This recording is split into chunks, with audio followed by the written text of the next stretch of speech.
기말고사 얘기도 나오고 봐서 거의 끝이 다 보이는 것 같더라고요. 그래서 조금 빨리 나갈 필요가 있다고 생각을 하는데 직접 자료를 하다 보니까 양이 좀 많은 것 같아서 일단은 그동안 보조 서비스나 수요 발행에 대해서는 좀 잠깐 얘기를 했던 것 같고, 그래서 최근에 떠오르고 있는 기후변화 대응 관련해서 물론 신재생에 관해서도 많이 말씀을 드렸지만 특히 전력시장의 어떤 룰 말고도 전력시장에서 고려해야 될 그 영향을 미치는 요소들이 많이 있어가지고 그런 내용을 좀 먼저 진행을 해볼 것 같습니다.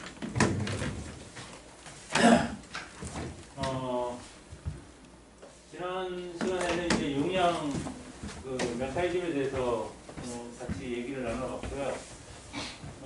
용량 가격은 이제 한계 발전기의 이제 고정비 회수를 통해서 안정적인 공급 용량을 갖다가 이제 확보하는 메커니즘으로 이제 우리 시장에서 도입이 돼 있다고 말씀을 드렸습니다. 그래서 이런저런 한계 발전기인 가스터빈, 물론 이제 구체적인 가스터빈은 한번 바뀐 적이 있지만 가스터빈의 어떤 영업 고정비를 용량 입찰을 통해서 회수할 수 있도록 설계가 되어 있다. 결국은 용량 입찰을 통해서 회수한다는 소리는 가용률을 반영을 했다는 얘기가 되겠고요. 여기다가 이제 설비 예비율과 예비율 또 위치, 그 다음에 피크 기여도라고 얘기하는데 또 피크 수요 시기, 그다음에 탄소 배출, 그다음에 개통 운영 기여라고 해서 발전 기여도라고 하는데 그런 거에 대한 여러 가지 인센티브를 이제 개수를 통해서 적용을 하고 있다는 말씀을 드렸고, 요게 약간의 이론적인 부분에서 좀 논란의 소지는 있을 수 있다고 말씀을 드렸습니다. 그다음에 이제 용량 메커니즘이 우리 시장 같은 경우에는 이제 한계 발전기에 마진이 없기 때문에 반드시 필요한데 꼭 필요한 건 아니고 이제 용량 메커니즘이 없는 걸 이제 볼 프라이싱 또는 에너지 온리 마켓이라고 하고요. 그다음에 용량 가격, 용량 시장 등의 어떤 용량 가격은 이제 가격을 정해놓고 양이 가격에 맞춰서 들어오는 거고요. 용량 시장은 신뢰도에 맞는 이제 양을 정해놓고 이제 그거를 확보하는 그런 방법이라고 얘기를 했습니다. 그런 용량 메커니즘이 있고 또 거기에 관련돼서 여러 가지 이슈들에서 살펴봤습니다. 기존 발전기를 복합으로 해야 되는 게 맞느냐, 가스 발전기를 해야 되느냐, 네콘 거기서 네콘 개념이 하면 어떻게 되고 하는 또 네콘 개념 한계 같은 것들도 한번 같이 얘기를 나눠봤고요. 그다음에 행정적 기준 산출이 갖고 있는 여러 가지 한계, 또 의사결정의 어려움 이런 것들에 대해서도 반복적으로 너무 나오는 얘기지만 한번 얘기해봤고요. 그다음에 시장 환경 변화에 좀 대응이 좀 어려움이 있을 것 같다는 말씀을 드렸습니다. 오늘은 이제 기후 변화 대응, 결국은 미래 시장이라는 건 이제 기후 변화인데요. 이 부분에 대해서는 저 말고도 말씀하시는 분들도 많고 또 여기 계신 분들 중에서도 접해보신 분들도 꽤 많이 있을 것 같아서 자세하게 하는 것보다는 그냥 조금 훑고 전력시장에 대해서 어떤 의미를 갖는지에 대해서만 살펴보도록 하겠습니다. 아시는 것처럼 파리 협약에 의해서 신기후체제가 출범을 했고 거기에 특징이 여러 가지가 있습니다. 교토체제랑 다른 점이 있고 특히 다른 점이 이제 국가의 자발적기와 NDC를 제출하고 이런 것들이 특징이다 하는데 사실은 이거 자체는 전력시장에서 특별히 다뤄야 될 내용이라기보다는 현재 우리가 이제 기후 변화에 굉장히 많은 국가들이 참여를 하고 있고 우리도 이제 거기 참여를 해서 2030년까지 약 BA 대비 37%를 감축한다. 이렇게 지금 냈다고 되어 있죠. 지금 뭐 탄소 중립 얘기하면서 다시 이제 그걸 더 좀 많이 줄이는 쪽으로 논의가 진행되고 있는데 구체적인 계획이나 숫자는 아직 안 나오고 논의를 진행 중에 있죠. NDC 전 세계 거의 대부분의 나라들이 제출을 했고요. 많은 나라들이 제출을 했고 국가로서 어느 정도 안정되어 있는 국가들은 거의 다 제출했다고 볼 수가 있죠. 감축 목표도 나라별로 좀 다 틀립니다. 절대치로 제시한 나라도 있고 우리나라 같은 경우는 BA를 제시를 했는데 사실은 BA를 제시했어도 결국은 숫자가 다 나오다 보니까 목표 자체가 이게 쉽게 변경하거나 할 수 있는 성질은 아니에요. 그래서 좀 특히 이제 처음에 할 때는 모르지만 우리는 이행계까지 다 냈기 때문에 지금 이런 감축 목표를 달성해야지만 국제사회에서 이제 신뢰를 유지할 수 있는 그런 상황이 됐죠. 각국의 다른 나라의 사례에 비해서 우리나라의 어떤 목표가 조금 도전적이지 않다 그렇게 보는 사람들도 있는데 또 반대로 얘기하는 사람은 또 굉장히 많죠. 특히 유럽 같은 경우에는 그전부터 상당히 준비가 진행되어 왔는데 우리는 그 짧은 시간에 목표가 좀 어떻게 보면은 그 시기적인 그런 걸 고려했을 때 유럽이나 이런 나라보다 더 도전적일 수도 있다 그런 주장을 하는 사람도 있습니다. 우리는 이 정도 목표를 제시했고요. 이러한 그 이후로도 계속 이제 신정부가 들어서면서 계속 에너지 전환 정책이라고 해서 관련된 정책들을 발표를 했습니다. 물론 이전 정부도 에너지 에너지 전환에 대해서 얘기를 안 한 건 아니죠. NDC를 낸 거는 이전 정부입니다. 이명박 박근혜 정부 때에 이런 NDC를 다 냈고요. 그러니까 결국 그 목표를 달성하기 위해서는 에너지 전환을 할 수밖에 없었죠.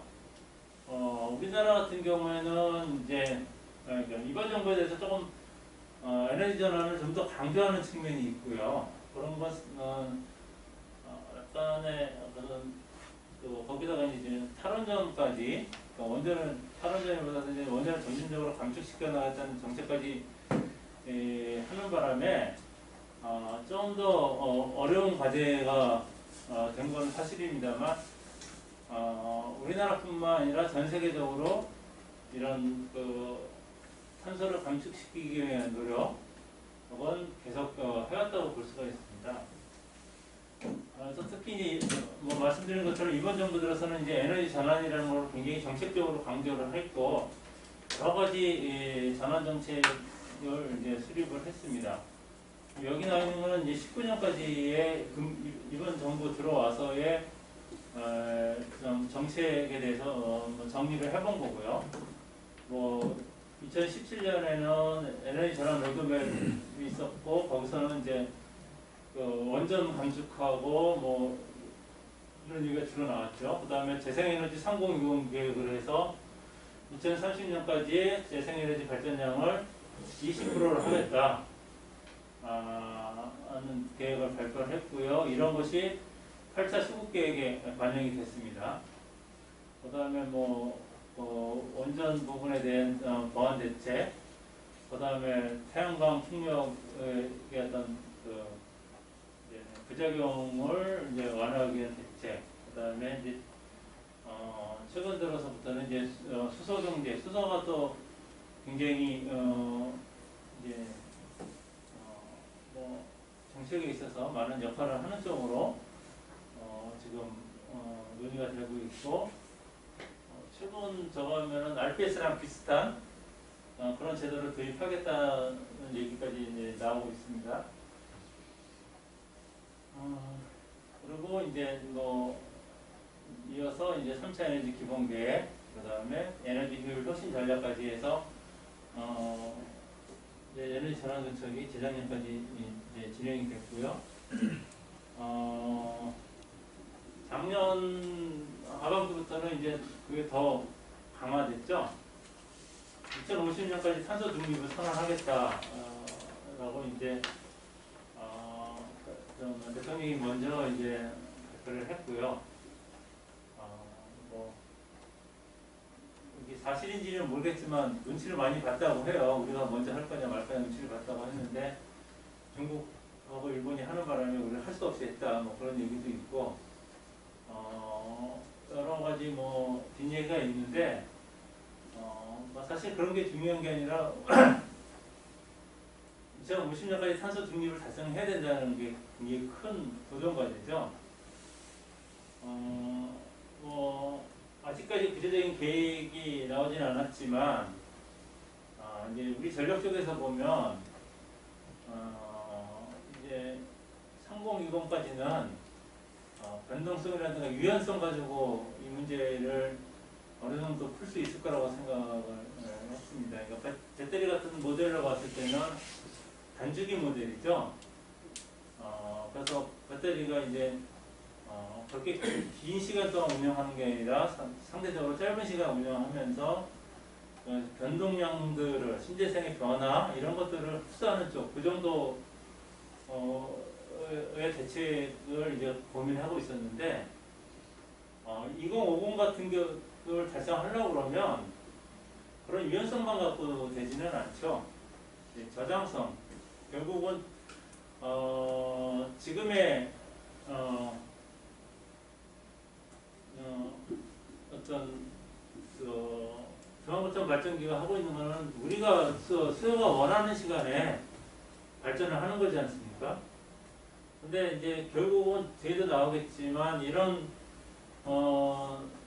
기후 변화 대응이라는 게 결국은 첫 번째가 신재생을 굉장히 많이 늘리는 거고요. 3020에 비해서 탄소 중립은 훨씬 더 많은 신재생이 들어올 수밖에 없고, 그렇다고 하면 단순한 유연성 대체 가지고는 안 되고 저장했다가 필요한 시기에 이제 전기를 쓰는 그런 저장 기술 문제가 이제 중요하게 이제 부각이 될 겁니다. 아직까지 그 저장 기술의 경제성은 그렇게 높지 않은 상태입니다. 그러니까 뭐 저장 기술 대표적인 게 이제 양수 발전소가 저장 기술 대표적인 건데, 그나마 현재까지 개발된 저장 기술 중에서는 좀 경제적이라고 하는데 그것도 지금 뭐 경제성이 없다, 뭐 좀 맨날 적자다, 뭐 근데 그 부분은 적자인 부분은 약간의 지난번에 한번 말씀드렸지만 우리가 요구하는 시장에서 요구하는 어떤 기술적인 사항하고 시장이 좀 미스매치 안 되는 면도 있고요.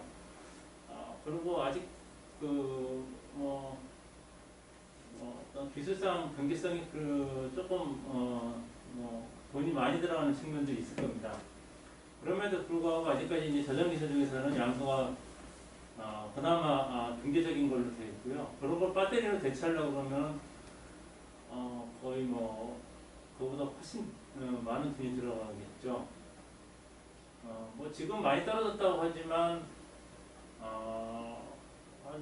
제가 스마트 리더 한참 할 때에 낙관적으로 바라본 어떤 그 배터리 그 비용이 1시간 동일한 용량을 했을 때 1시간 그 저장 용량을 가지는 배터리의 어떤 비용하고 양수 발전기 비용이 비슷했어요. 여기는 양수 발전기는 6시간 동안 보통 발전을 하니까 그거랑 비교해 보면 기존의 배터리 기술은 6배의 비용이 들어간다고 봐야 되는 거죠. 양수 발전기에 비해서. 그러니까 굉장히 큰 비용이 들어가는 거죠. 그러니까 앞으로 배터리 가격이 뭐 많이 싸지긴 한다고 하는데 거기에 대해서도 뭐 여러 의견들이 많죠. 배터리 기술이 기본적으로 히토류에 의존하고 있는데 히토류가 그렇게 많이 생산이 내지는 어떤 유통이 될 수 있느냐 하는 뭐 그런 얘기도 있고요. 그래서 결국은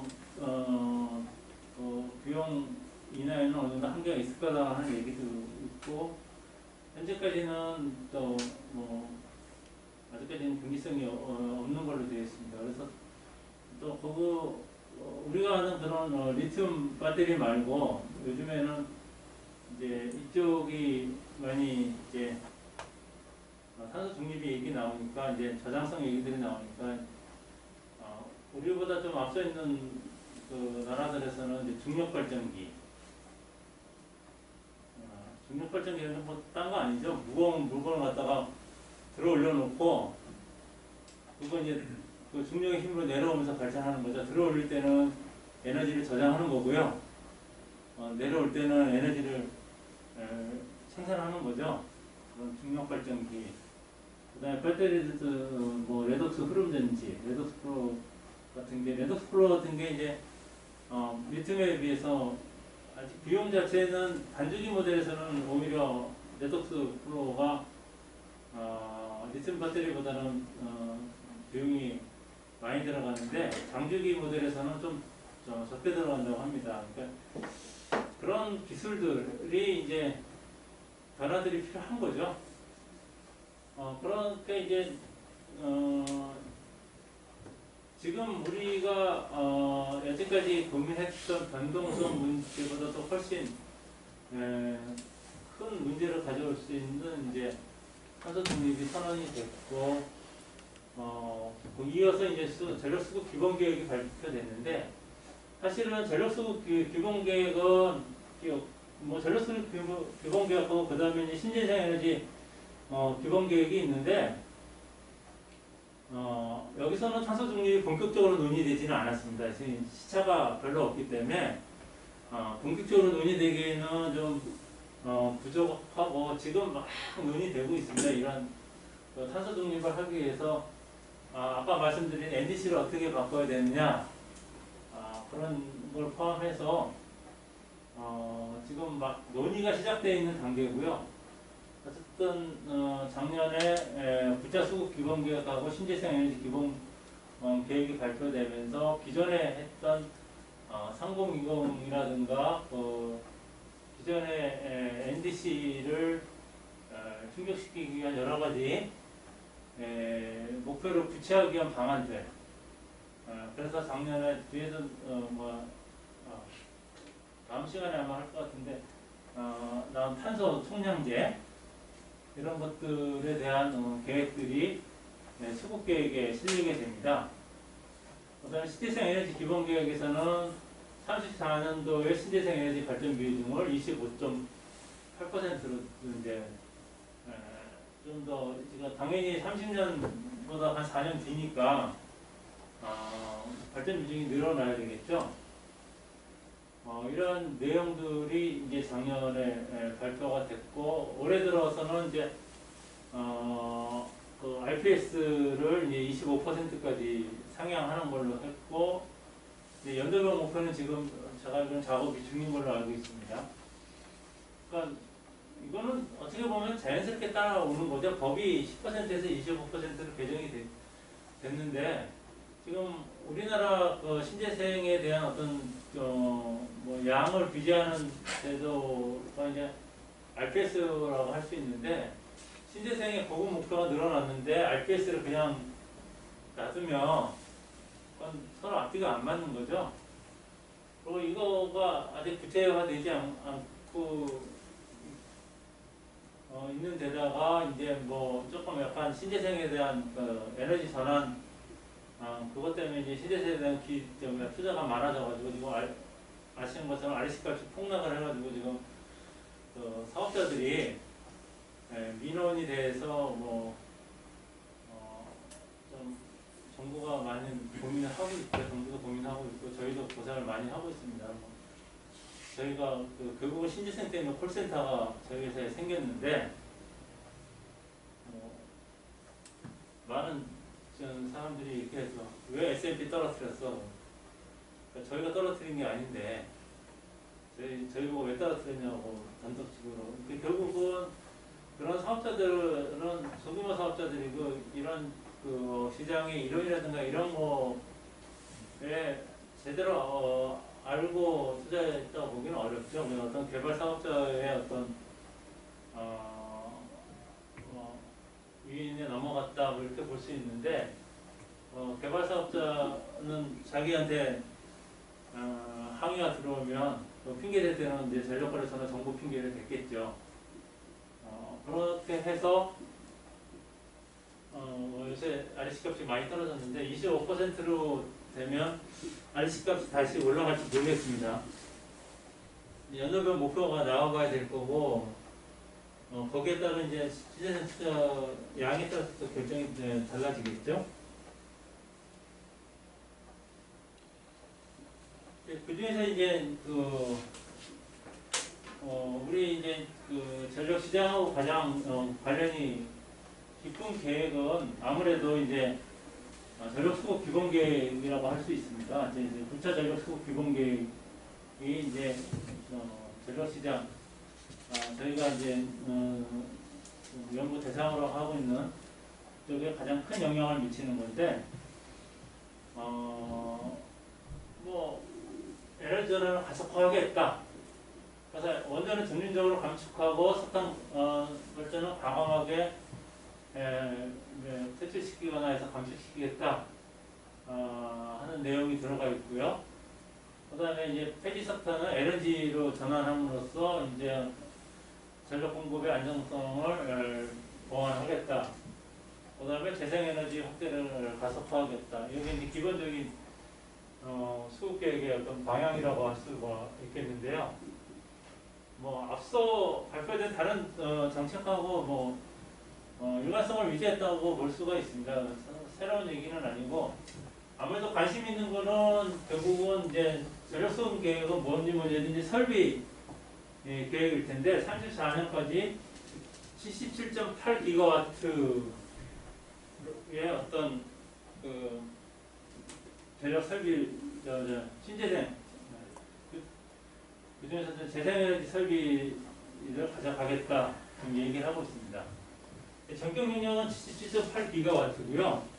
이제 실효 용량은 10.8GW로 보고 있습니다. 아시는 것처럼 재생에너지는 우리가 그때 필요하다고 저희 마음대로 풀출력 발전을 할 수 없어가지고 여러 가지 이제 피크에 있어서 쓸 수 있는 우리가 신뢰할 만한 용량을 이제 이 정도 용량으로 보는 거죠. 그러니까 에너지 양은 20%까지 보는 거지만 용량은 이 정도만 보는 거죠. 그렇게 해서 지금 설비 계획이 수립을 했습니다. 77.8GW가 어느 정도냐?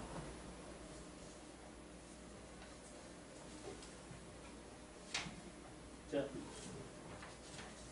전원 믹스를 보면 실효 용량으로 봤을 때 아까 전격 용량 말고 실효 용량으로 봤을 때 110.5GW로 보고 있습니다.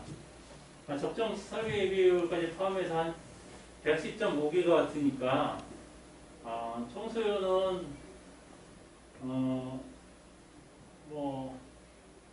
지금 현재고요. 34년에 125GW를 보고 있습니다. 125GW. 그러니까 지금 현재 110.5GW인데 최대 수요가 100GW를 넘지는 않죠. 1억 킬로와트를 넘지는 않습니다. 현재 이제 1억 조금 못 미치고 있죠. 그러니까 125GW가 되면 설비 용량은 그렇게 많이 늘어나는 건 아닙니다. 그런데 이제 이 중에서 이 정도 설비 용량인데 이제 재생에너지 용량이 아까 전격 용량으로 해서 77.8GW니까 이거의 40%지만 지금 실효 용량에 대해서는 많이 훨씬 넘고 있죠. 이제 전력 시장에 대해서는 굉장히 큰 도전 과제일 수밖에 없는 상황인 거죠. 몇 번 강의 중에 몇 번 말씀드렸지만 결국은 중앙구천 발전기를 가지고 수요를 쫓아갔었는데 앞으로는 이제 이런 설비를 가지고 수요와 공급을 맞춰야 되는 거죠.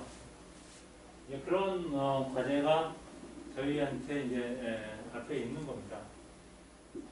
물론 설비 계획은 확정 계획이 아니니까 또 2년마다 한 번씩 리비전을 하다 보니까 구체적으로 34년에 되면 어떤 모습일지는 뭐 결국 가봐야 알겠지만 전체적인 방향은 이제 이런 방향으로 진행이 갈 거고요. 우리한테는 굉장히 큰 과제가 되는 거는 이제 피할 수 없는 상황이 됐습니다.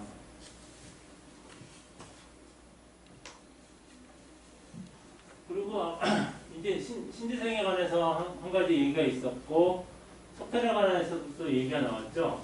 전체적인 석탄 관련 정책은 이제 국가 감축 목표랑 연결해서 전환 부분에 이행 방안을 구체화하겠다. 그래서 이 부분에 대해서 굉장히 작년에 환경부하고 산업부하고 이제 굉장히 큰 다툼이 있었습니다. 그거는 다음 시간에 제가 준비를 하고 있는데 결국 동영상으로 아마 제가 준비를 해야 될 것 같고요. 그래서 뭐 전체적인 거는 수선 발전기를 폐지하겠다. 특히 30년 비중 가동항구 이후에 이제 폐지하겠다. 뭐 이런 내용하고요. 그 다음에 이제 나머지 발전 설비를 가지고도 연간 발전량을 제약하겠다. 그래서 석탄에서 나오는 탄소를 갖다가 줄이겠다 하는 게 이제 수급계획에 담겨져 있습니다. 이 부분에서 몇 번 언급을 했었던 것 같고요. 거기에 대해서 좀 더 이제 이론적으로 살펴볼 부분이 굉장히 많이 있습니다. 그걸 어떻게 구현할 것인가. 거기에 대해서 이제 고민을 할 부분이 많이 있습니다. 그런 부분에 대해서는 계속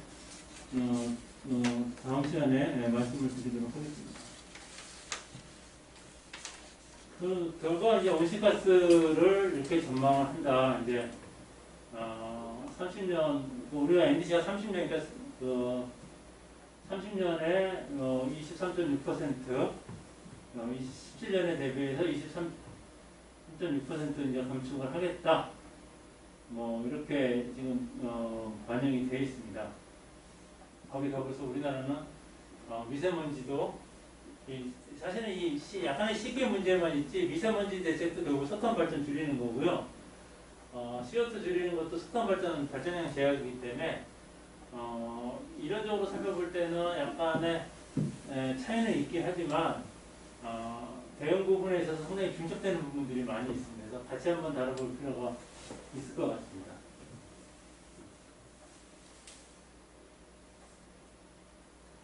자, 결국은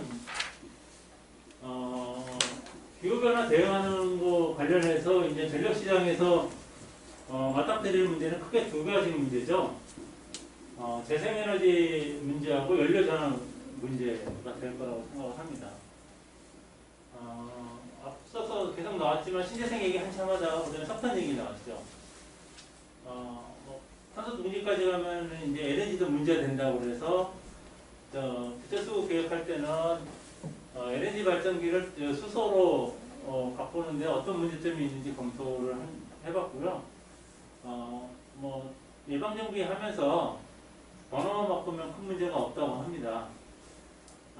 그래서 이제 결국은 연료전환이 이제 석탄에서 LNG를 갖다가 결국 수소까지 갈 거다. 이렇게 생각을 하고 있는데 이제 이 두 가지를 갖다가 전력시장에서 어떻게 효과적으로 하느냐 하는 게 이제 그 기후 변화와 관련된 이제 이 전력시장의 과제라고 할 수가 있겠습니다. 그래서 먼저 이제 재생에너지 증가와 전력시장 관계를 살펴보면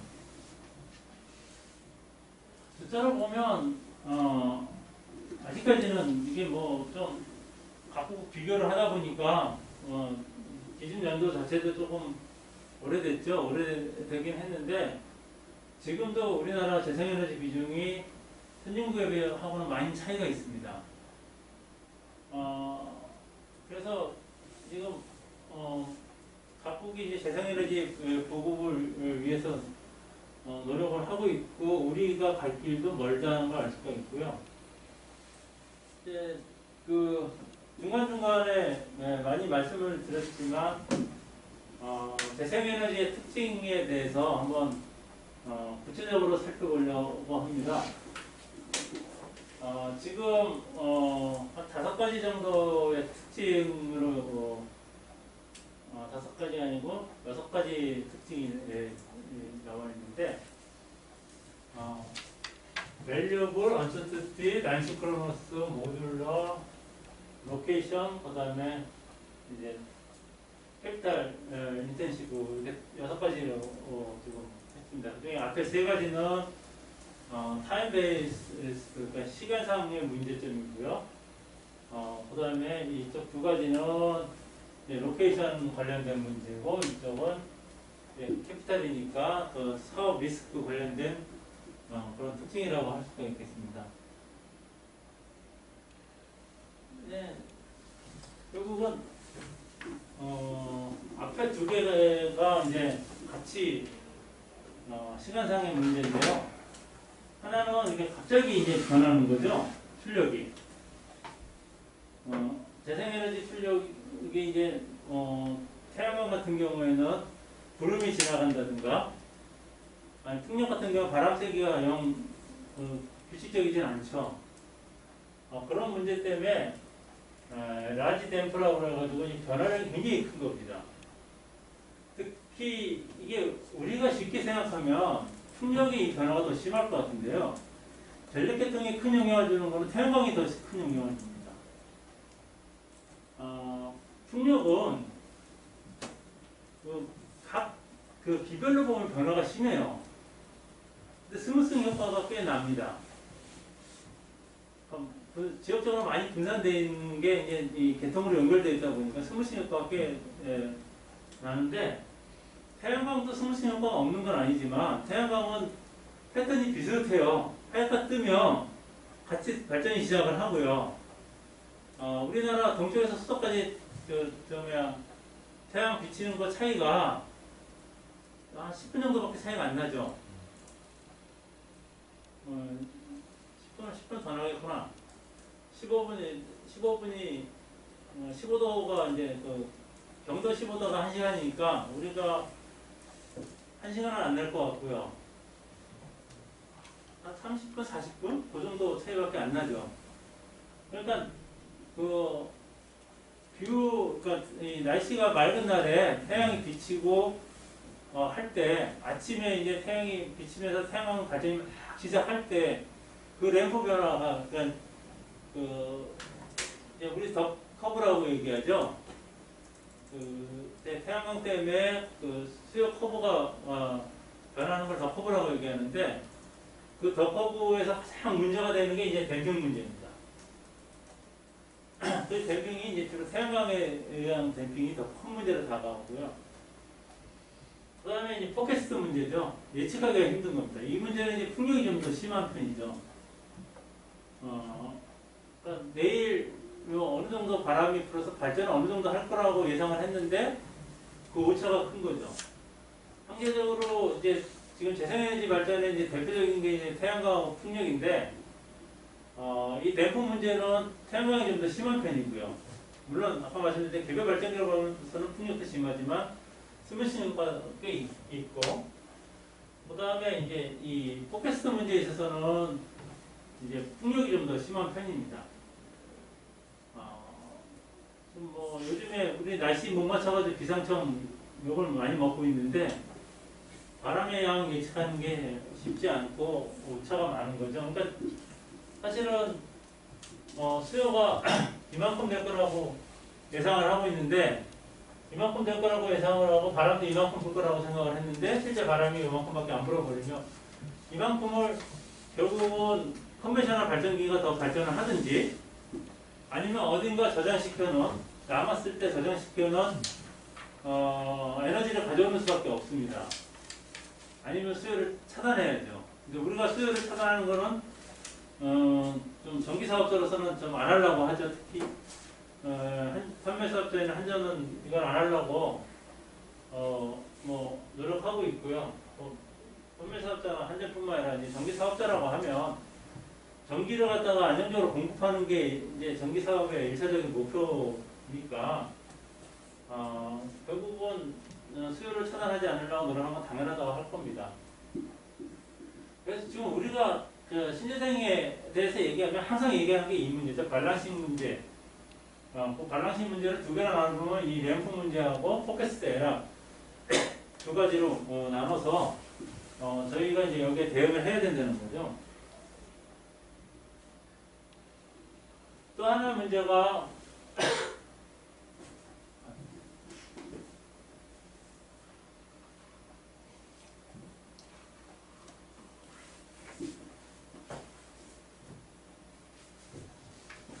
이제 기존 설비 이용료 하락 문제입니다. 기존 설비 이용률이 이제 신재생이 증가하면서 점점 줄죠.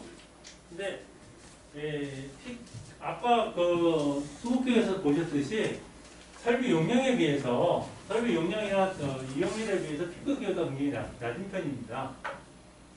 결국은 피크 기여도는 낮고 전체적인 그 수요는 줄어드니까 기존 발전기 이용률도 다시 당연히 떨어지고요. 이 얘기는 기존 발전기의 경제성도 떨어진다는 얘기가 됩니다.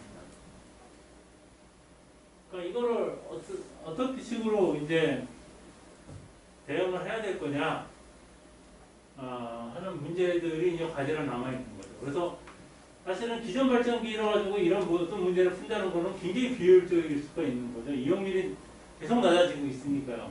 물론 현재까지는 기존 발전기에 굉장히 의존하고 있기 때문에 지난번 용량 제도에서도 설명을 드렸지만 이제 유럽 같은 경우에 용량 시장이라는 걸 열어서 기존 발전기를 어느 정도 유지하려고 하는데 어떤 인센티브를 주고 있습니다.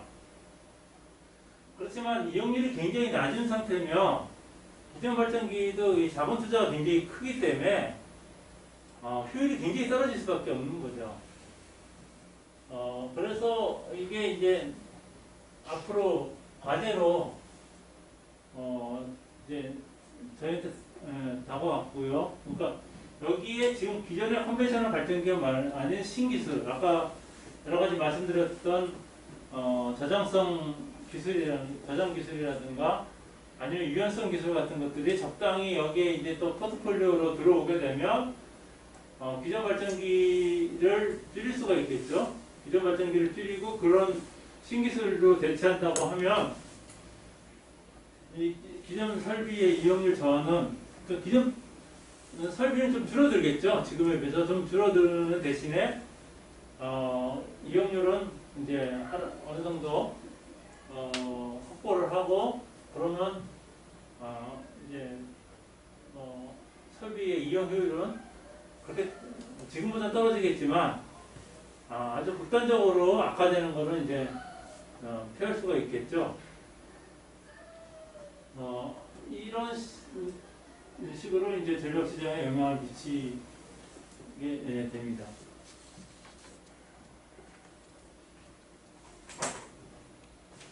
그 다음에 이제 그러면 우리 시장 어떤 계획할 때도 해서 뭐 수요 반응하면서 작년에 패스트 DR 같은 것들이 도입됐다고 했는데 이 신재생 발전이 늘어나게 되면 개통의 안정도가 좀 위협받는 측면이 있습니다.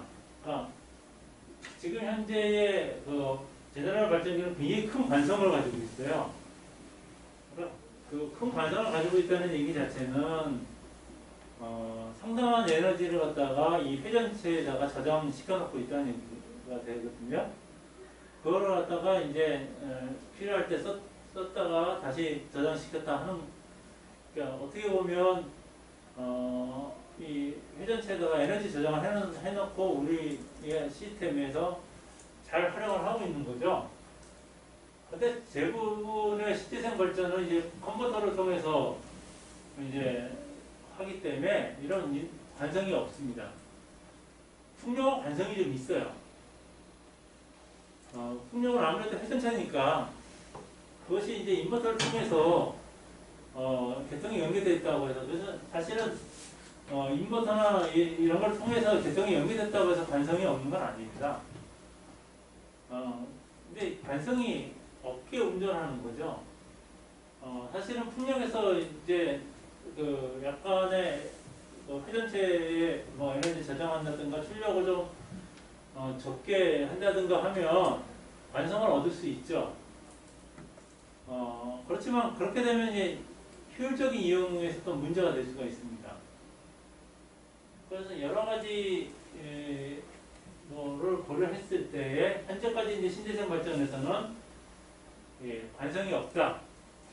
관성이 없으면 또 대형 발전기 탈락했을 때에 이 계통이 버티는 힘이 약해지는 겁니다.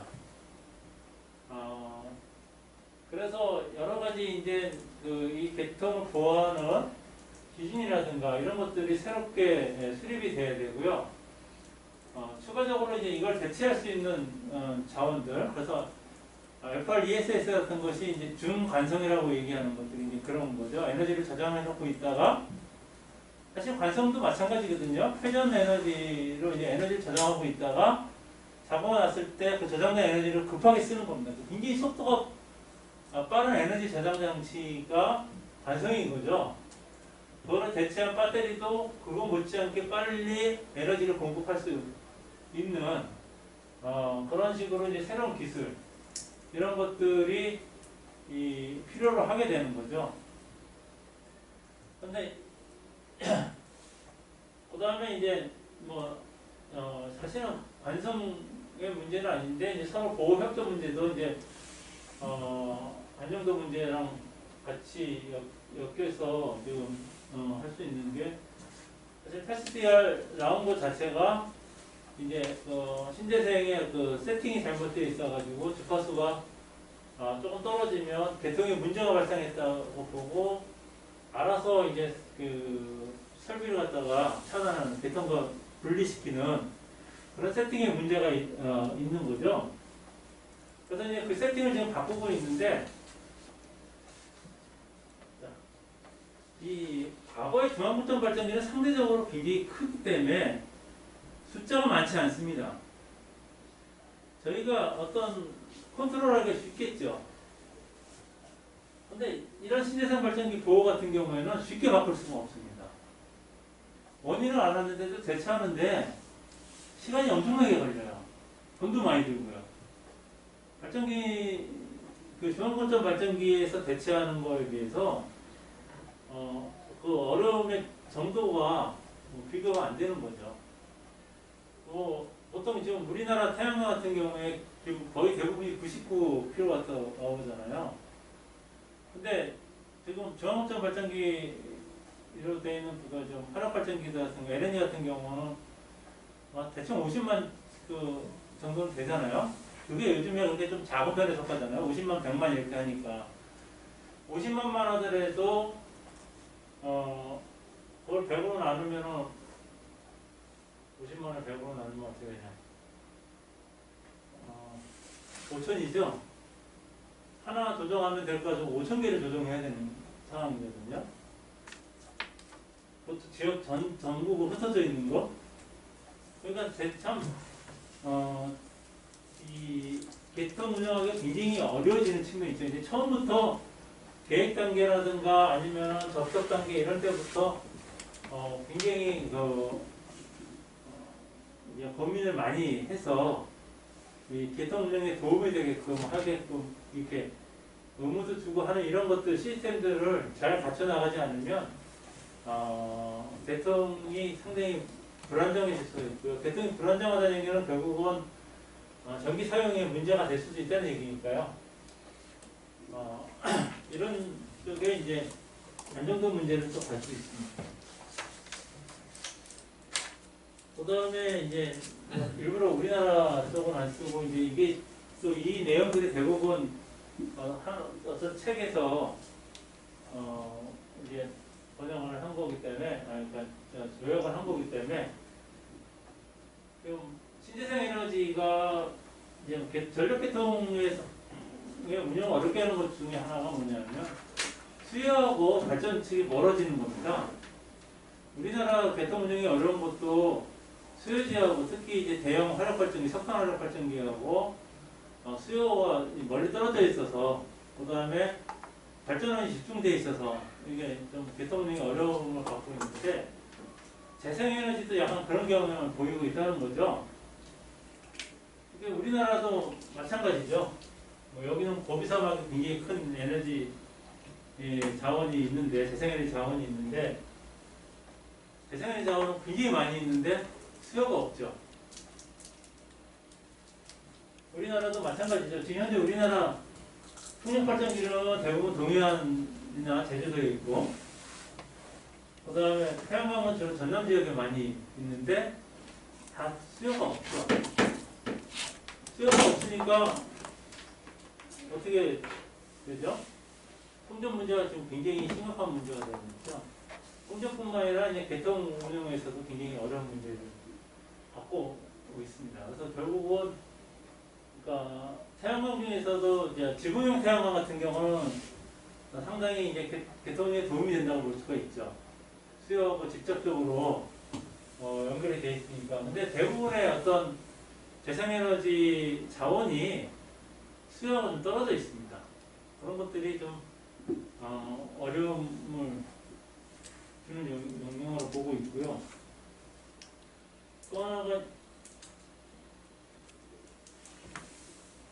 또 하나 이제 모듈러티라고 그러는데 결국 소형 자원이라는 얘기죠. 상대적으로 중앙선 발전기에 비해서 소형 자원이라는 얘기인데 이게 이제 독일의 사례로 해서 2000년대에는 발전기들이 이 정도 분포를 하고 있었는데 지금은 이 정도를 분포한다는 거죠. 그러니까 지금이 아니지 2000하고 2012년이니까 12년 사이에 이렇게 이제 발전기들이 많이 늘었다는 얘기인데 숫자가 워낙 많다 보니까 중앙국정기에 대한 접근 방식하고 근본적으로 다른 접근 방식을 취해야 된다는 얘기죠. 이것들을 전체적으로 계통 운영에 도움이 되는 방향으로 이런 설비들이 운전되도록 하는 것들이 쉽지만은 않다는 겁니다. 이게 옛날에 한번 영국에서 풍력이 많아지니까 뉴스에 한번 나온 적이 있었는데 에어컨이나 냉장고에 칩을 하나 달아서 어떤 오버선에 어떤 사고에 있어서 언더 프리커시가 되면 냉장고를 갖다 끈다든가 에어컨을 끈다든가 하면 계통 운영에 도움이 되지 않겠냐 그런 논의를 한 적이 있습니다. 근데 그때 나온 것이 그런 제어기 자체가 에어컨하고 냉장고 요금을 올리는데 그 비용은 누가 부담할 거냐 또 그걸 좋아할 거냐 그런 얘기들이 있었는데 저는 거기에 한 가지 더 뭐냐면 이 제어나 이런 거 할 때 고민해야 되는 부분들이 이 헌팅이라든가 오실레이션 문제입니다. 그러니까 이게 이제 주파수가 떨어져가지고 그 많은 에어컨들이 한꺼번에 동작을 했다고 치면 갑자기 또 주파수가 확 올라가 버릴 겁니다. 주파수가 떨어져서 이 동작을 했는데 갑자기 주파수가 확 올라가 버리는 문제가 생기고 확 올라갔다가 다시 에어컨들이 주파수 올라가니까 다시 다다다닥 붙어버리면 다시 또 주파수가 확 떨어지고 이런 오실레이션 문제들이 이 다루기가 굉장히 쉽지 않은 분야입니다. 그러니까 이게 중앙고점 발전기 갖고 있을 때도 이게 쉽지 않아요. 중앙고점 발전기에서 주파수 회복할 때 가바나 프리에서는 기본적으로 주파수 회복을 한 반 정도밖에 회복을 안 합니다. 최종적으로 주파수 회복하는 걸 갖다가 AGC에서 회복을 하도록 하거든요. 이게 가바나만 가지고 이 주파수 회복을 하다 보면 잘못하면 그 서로 간에 갖고 있는 CG연의 그 영향 같은 걸로 해서 서로 오실레이션이 주고받고 에너지를 서로 주고받고 하는 일이 생길 수가 있습니다. 그러니까 이거에 비해서는 상대적으로 소수인 주황물질 발전기만 갖고 해도 이 헌팅이라든가 오실레이션 방지하는데 굉장히 많이 애를 쓰거든요. 그래서 계속 전력 계통에서 어떤 경우에 오실레이션이 발생하느냐, 사실 오실레이션 쪽이 굉장히 좀 복잡하게 전력 계통 쪽에서 복잡한 부분이 많이 있거든요. 저주파 공진이라든가 여러 가지 많이 있는데 그런 것들을 다 설명하기는 어렵지. 전기공학을 하시는 분이니까 굳이 아실 필요도 없을 것 같고요. 그런데 이런 상황에서 어떤 계통 운영에 도움을 주기 위해서 어떤 세팅 같은 것들을 할 때 잘못 그런 세팅을 하면은 이번에 태양광처럼 갑자기 계통 운영을 어렵게 한다든가 아니면 잘못하면은 그런 헌팅이 발생한다든가 굉장히 많은 수의 어떤 그 집단을 갖다가 우리가 원하는 방향으로 움직이게끔 하는 게 쉬운 일이 아닌 거죠. 그럼 여기에 어떤 식으로 센트럴 메커니즘이 개입을 할 거냐, 여기에 대해서 굉장히 고민을 많이 해야 됩니다. 이제 신재생의 어떤 그 영향을 완축해 줄 수 있는 요인들 많이 있습니다. 첫 번째가 이제 스무싱 이펙트인데, 아까 풍력에서도 말씀을 드렸지만, 풍력 같은 경우 하나하나는 변화는 굉장히 크지만, 지역적으로 산재에 있으면서 서로 이제 중첩이 되면서 변화량이 크지 않아지는 그런 효과들이 생깁니다. 그래서 태양광도 물론 있어요. 태양광도 우리나라의 태양광들이 동시에 켜졌다 꺼졌다 하는 게 아니라 이게 태양이 지나가면서 순차적으로 하기 때문에 풍력보다는 심하지만 스무싱 효과가 없는 건 아닙니다. 그래서 이 지역적 분산이 이런 급격한 변동성을 완화시켜 줄 수 있다 하는 요인이 되고요. 그 다음에 이제 예측을 정확하게 하면 계통 운영하는데 당연히 도움이 되겠죠. 신재생의 어떤 문제점을 대체하는데 큰 효과를 기대를 할 수가 있고요. 예측 기술도 점점 발전을 하고 있습니다. 물론 이제 한계는 있겠죠. 그리고 이제 몇 번 말씀을 드렸지만 가까이서 예측을 하면 예측 정확도가 더 올라가요.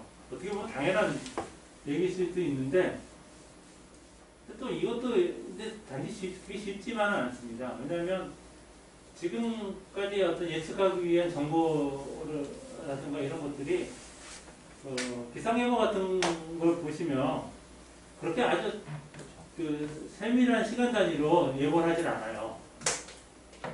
지금 같은 경우 기상예보는 대충 한 3시간 정도 단위로 예보하고 있거든요. 그러니까 우리가 너무 대통령을 가깝게 해봐야 큰 의미가 없을 수도 있는 거고요.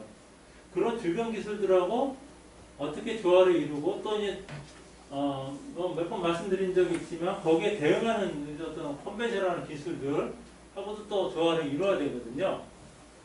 그런 것까지 고려해서 이제 예측 정확도를 높이고 그 정확한 예측을 활용할 수 있는 그런 것들이 이제 우리가 앞으로 이제 고민해야 되는 문제죠. 이런 것들은 이제 여태까지 어떤 구체적인 솔루션이 나왔다기보다도 앞으로 계속 우리가 이제 고민해야 될 문제가 되는 거고요.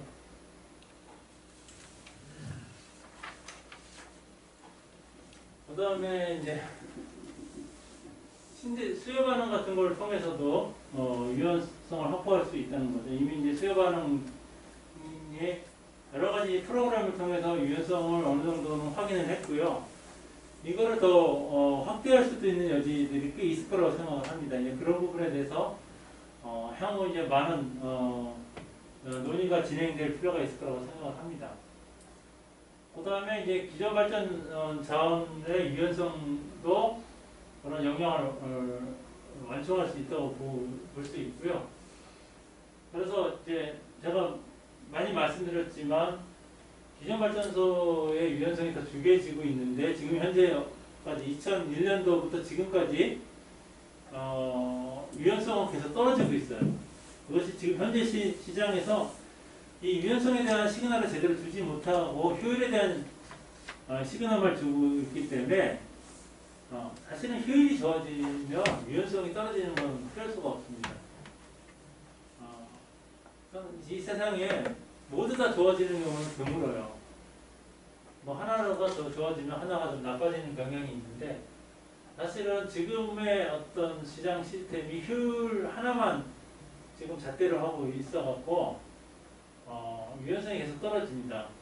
그래서 근데 사실은 최적화를 하다 보면 그게 약간 한계일 수가 있어요. 최적화라는 것 자체가 하나의 어떤 인수에 대해서, 그러니까 나머지는 다 바운더리 컨디션이 되고요. 그 다음에 비용 최소화 이런 식으로 가거든요. 그러다 보니까 좀 한계는 있습니다. 근데 그럼에도 불구하고 이제 유연성 있는 자원들이 그럼 시장에서 더 많이 운전을 하게 되는, 계산 결과 더 많이 운전하는 걸로 나올 수가 있거든요. 그럼 운전하는 발전기에 대해서 인센티브가 강하면 좀 나을 텐데 우리는 돌아가는 발전기에 대한 인센티브가 좀 약한 편이라고 몇 번 말씀을 드렸죠. 그래서 지금 기존 발전기 유연성이 좀 떨어지고 있는데 유인만 있으면 기존 발전기에서 유연성 확대가 가능하고 그게 새로운 기술보다는 상당 기간 동안 더 경제적일 거라고 얘기를 하고 있습니다. 일리가 있는 내용이라고 생각하고요. 그 부분에서 앞으로 상당 기간은 고민을 할 필요가 있는 거고, 물론 최종적으로는 신기술이 시장에 도입이 돼야 됩니다. 그래서 신기술이 기존 자원하고 경쟁을 하는 그런 상황이 돼야 되는 건 맞지만 상당 기간 동안은 기존 자원의 유연성을 어떻게 시장에서 활용할 수 있도록 하느냐 이런 거에 대한 고민들을 좀 많이 해야 될 필요성이 있다고 생각합니다.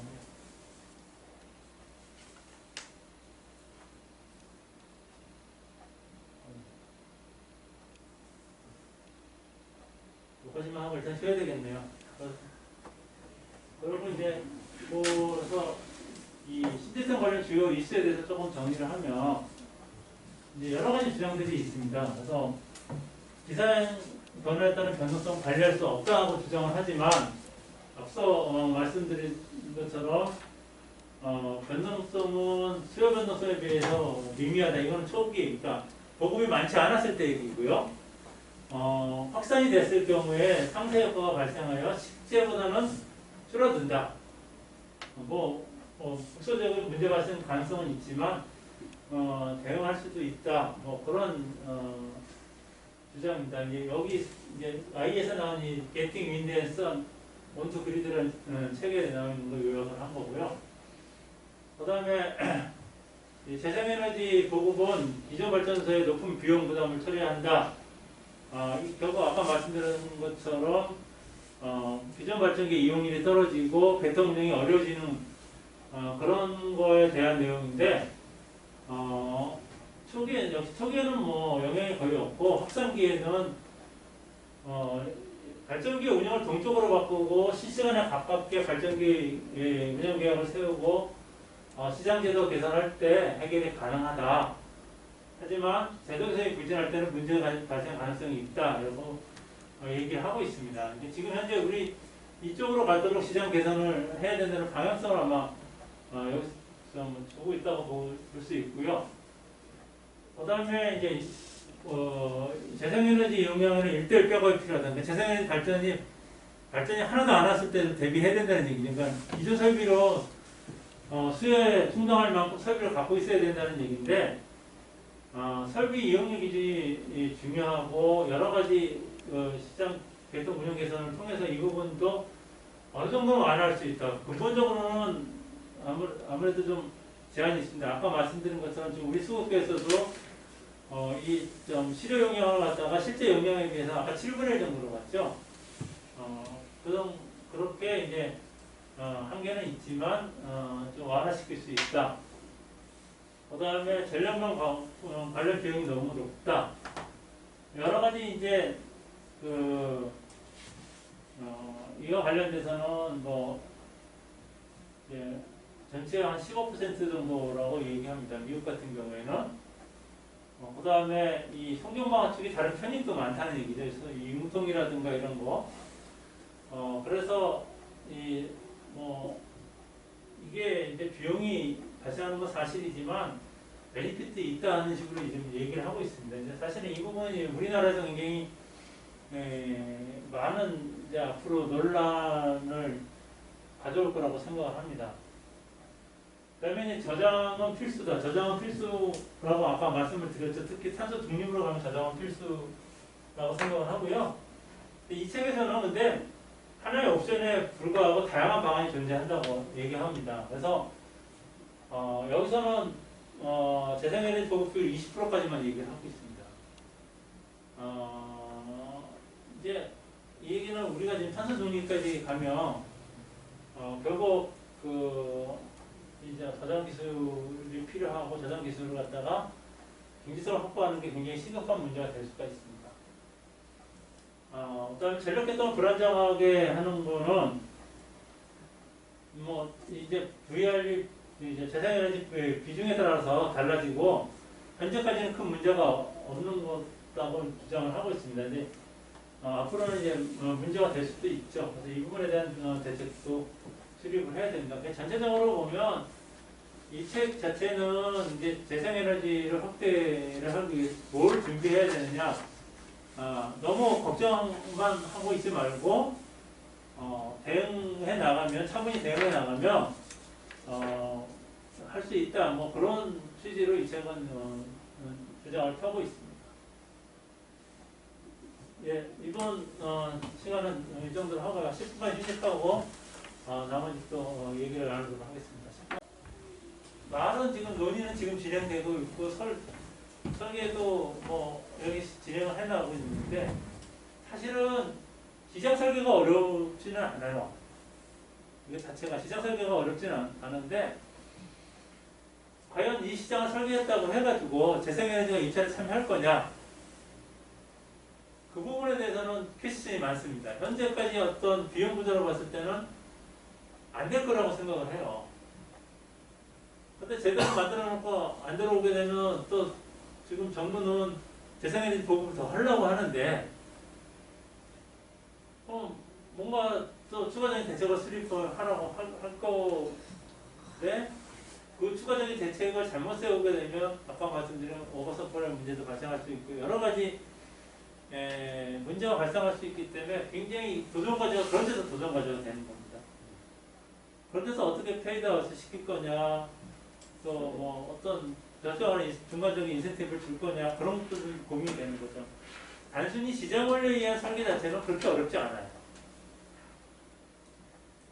근데 예, 그런 부분들이 이제 도전 과제로 남아 있는 거죠.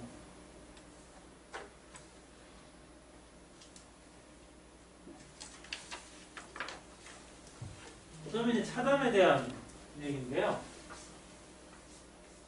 앞서 말씀드렸지만 그 재생에너지 입찰이 차단 때문에 논의가 시작됐다고 말씀을 드렸죠. 지금 15년부터 제주도 쪽에서는 차단이 발생을 했습니다. 근데 연 3회였어요. 제어 비중이 여기 나와 있는데 요건 약간 제 생각에는 조금 오버 평가됐다고 할 수 있어요. 차단되면 그 양 자체를 잡는 기준이 조금 애매해집니다. 그러니까 발전량을 계측하는 건 쉽죠. 지금 발전하지 않는 거 계측하는 건 굉장히 어렵거든요. 수요 반응에서도 그 CBL이 항상 문제되는 게 그거거든요. 수요 반응량 계량이 안 되죠. 내가 전기를 쓴 거는 계량이 됩니다. 내가 안 쓴 걸 어떻게 계량할까요? 그러니까 수요 반응에서는 그거를 지금 현재까지의 부하 패턴하고 비교를 합니다. 오차도끼 클 수밖에 없고요. 재생에너지도 마찬가지죠. 차단량, 발전량은 계량기에 나와요. 근데 차단량은 계량이 안 되거든요. 근데 지금 그거 보상도 하지 않으니까 그거를 명확하게 설계를 안 하고 이게 재활용이 나오니까 이게 약간은 좀 부풀렸을 거라고는 생각을 합니다. 근데 대충 차단장은 처음 굉장히 미미했는데 올해 벌써 지금 5월까지 차단장이 5% 정도 돼요. 4% 정도 돼요. 그러니까 굉장히 늘어나고 있죠. 횟수만 하더라도 5월 달에 벌써 5월 8일이니까 4개월이죠. 4개월에 벌써 50회입니다. 작년에 1년 동안 77회였는데. 그러니까 뭐 제주 풍력사업자들은 난리가 났죠. 그 다음에 최근에는 뭐 기사에도 났지만 육지에서도 재해가 발생을 했습니다. 송전 문제 때문에 태양광에 대해서 이제 차단이 발생을 했고요. 여기에 대해서 이제 발전 사업자는 내가 발전을 안 한 게 아니고 못 한 게 아니고 또 송전에서 거래소에서 너가 발전하지 못하게 했으니까 보상해달라 이렇게 얘기를 하고 있고요. 그 다음에 이제 이 보상을 안 하면 또 수익률이 떨어지겠죠, 당연히. 지금 안 그래도 재생에너지가 경제성이 좀 안 좋으니까 REC까지 줘서 경제성을 보완하고 있는 판국인데 인위적으로 이용률이 요거 차단량만큼 늘어나겠죠. 줄어들겠죠. 늘어나는 게 줄어들겠죠. 이용률이 줄어들겠죠. 그럼 이용률이 줄어드는 만큼 경제성이 떨어지는 게 됩니다. 그러면 경제성이 떨어지면 정부의 재생에너지 보고 확대 정책에 부정적인 영향을 미칠 거다. 그런 얘기를 하고 있는 거고요. 또 지역의 형평성에 대해서도 문제를 제기합니다.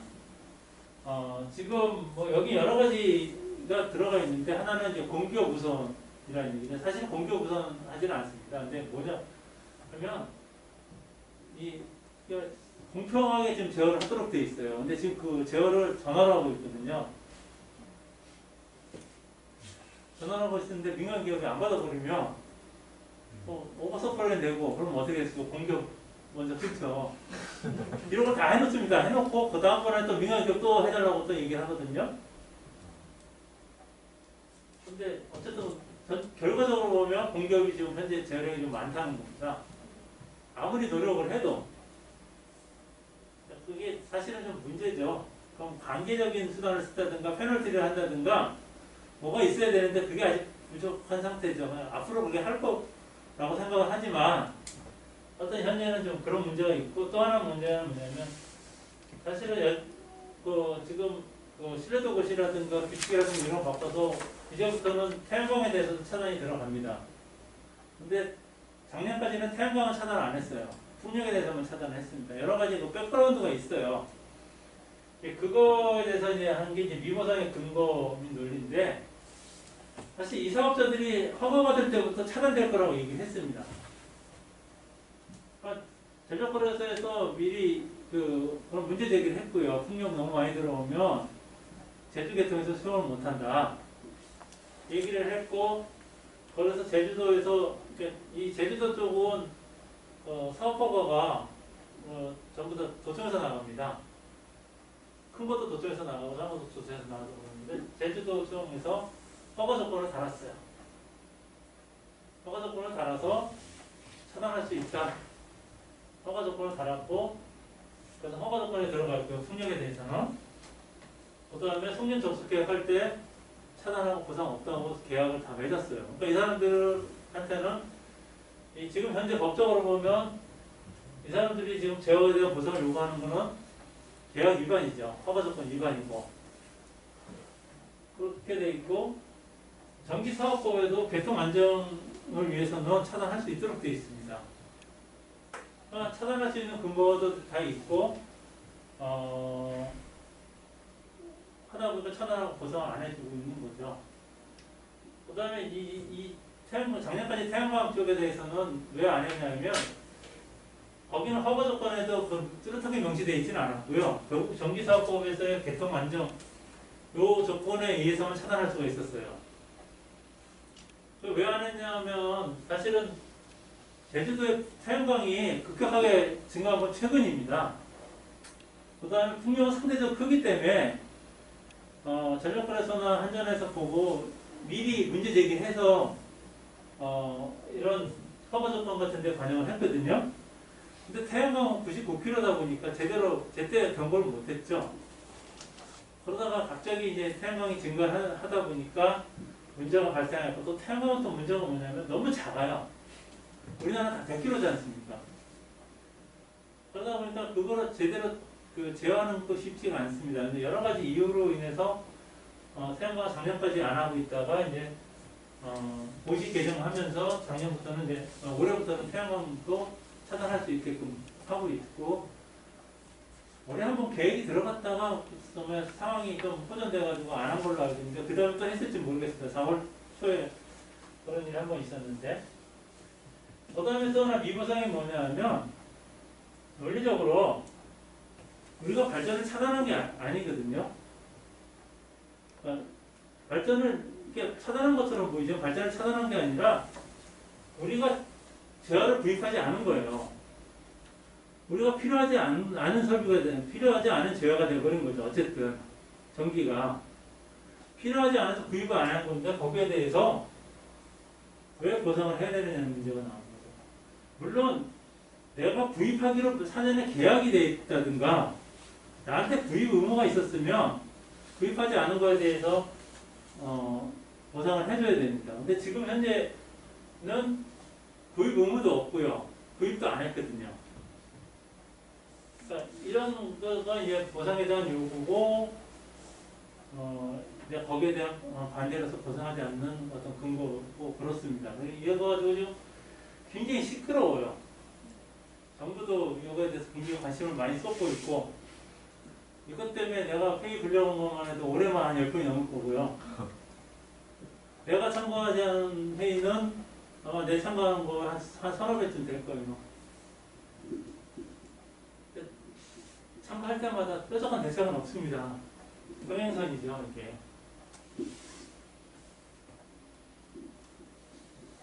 관련돼서 굉장히 논쟁이 많아요.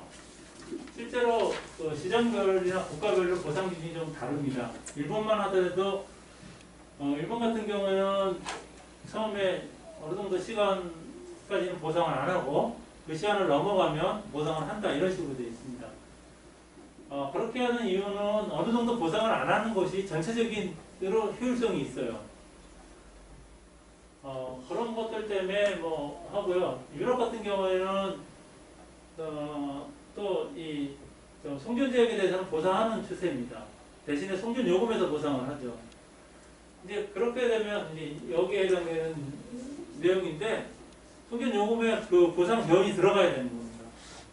우리가 이제 좀 착각하는 게 한전에서 보상한다 그러면 한전이 자기 주머니에서 돈 주는 줄 아는데 사실은 그게 아니죠. 그게 전기요금에 다 포함이 되어 있는 거고요. 전기 사용자가 최종적으로 그걸 나눠서 부담을 하는 겁니다. 아니면 이제 송전 요금에서 부담하게 되면 송전망 이용자들이 나눠서 부담하는 거고요. 그 재원을 어떻게 만들어내느냐의 문제랑 연관이 됐는데, EU 쪽은 송전망 사업자한테 그 송전 요금에서 보상을 하도록 하고 있거든요. 그렇게 되면 이제 송전 사업자들은 이제 어느 정도는 보상해주는 것이 더 경제적일 수도 있습니다. 송전을 건설하는 것보다는. 그거를 비교를 하고요. 대신에 보상하는 그것까지를 다 송전 요금에서 회수가 되니까 전체적으로 어떤 효율성을 기하면서 이제 적정한 보상을 한다든가 그렇게 할 수가 있는 거죠. 근데 그런 경우도 오버서플라이에 의한 시장에서 차단이 일어나는 거. 그러니까 이거 망에 의한 차단이고요. 시장에서 차단이 일어나는 거는 약간 애매한 경우들이 많아요. 보상한다고 그러지만 실제로 보상 안 하는 경우가 많습니다. 뭔 얘기냐 하면, 제가 지난번에 제주도 S&P에 대해서 말씀을 드렸죠. 신재생이 차단이 일어나면 한계 가격이나 시장 가격은 제로입니다. 그럼 시장에서 보상을 해준다는 건 시장 가격으로 보상해주는 거거든요. 안 해주는 거예요. 보상이라는 말 자체가 난센스가 돼버리는 거죠. 아시는 것처럼 유럽 시장은 마이너스 가격까지도 합니다. 그러니까 마이너스 가격까지 한다는 얘기는 결국은 보상을 안 한다는 얘기거든요. 자기가 보조금 받는 것까지 토해내라 그 얘기가 되는 거예요. 결국.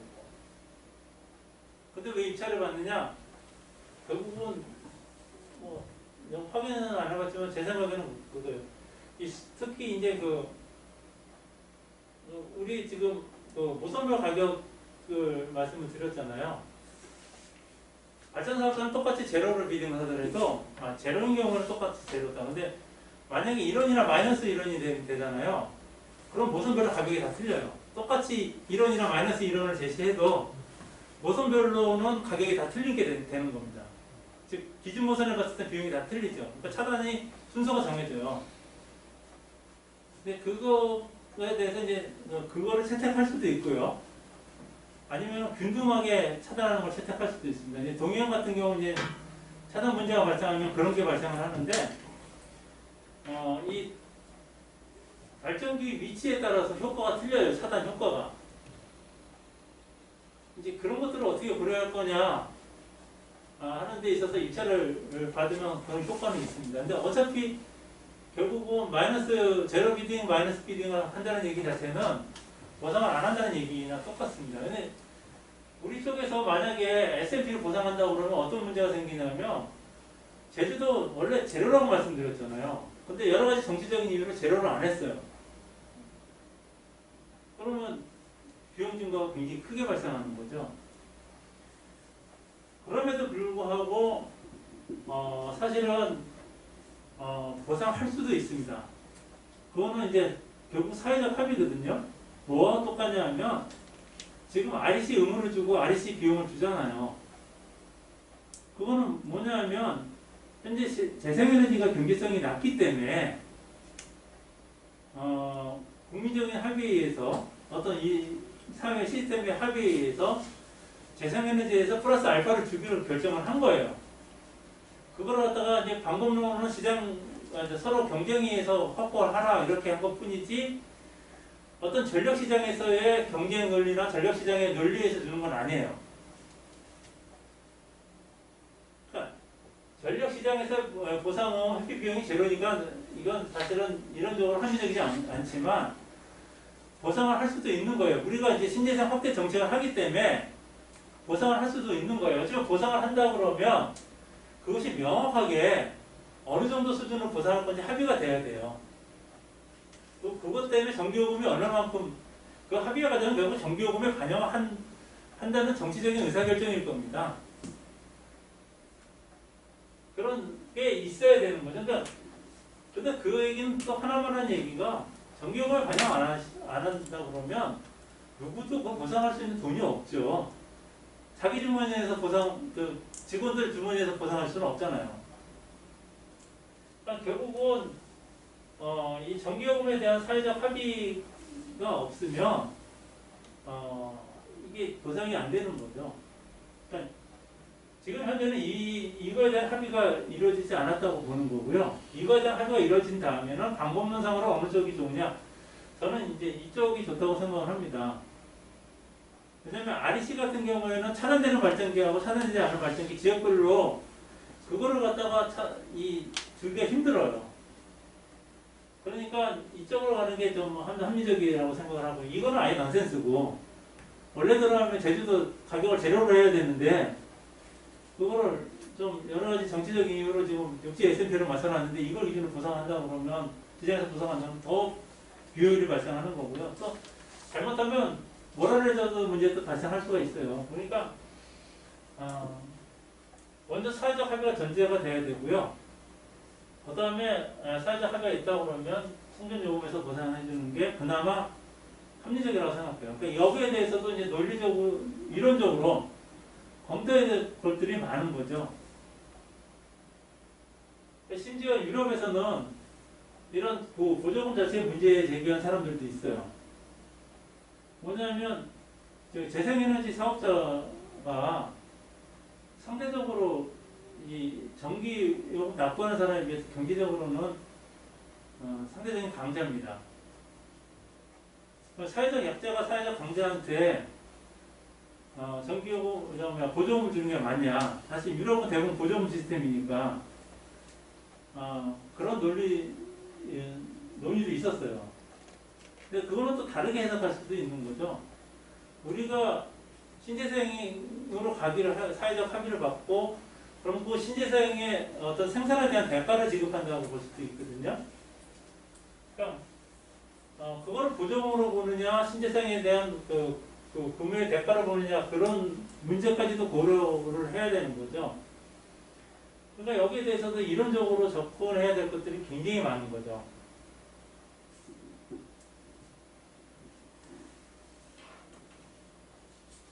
그다음에 이제 일반적인 신재생의 어떤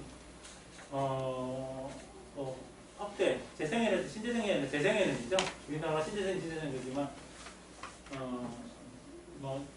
전부 영어로 하면 다 리니어블이니까 우리도 굳이 재생에너지하고 신에너지하고 구분하고 있죠. 근데 재생에너지 쪽을 얘기하는 겁니다. 거기에 확대와 이제 전력시장과의 어떤 영향 이런 것들 관련된 이론들에 대해서 살펴봤고요.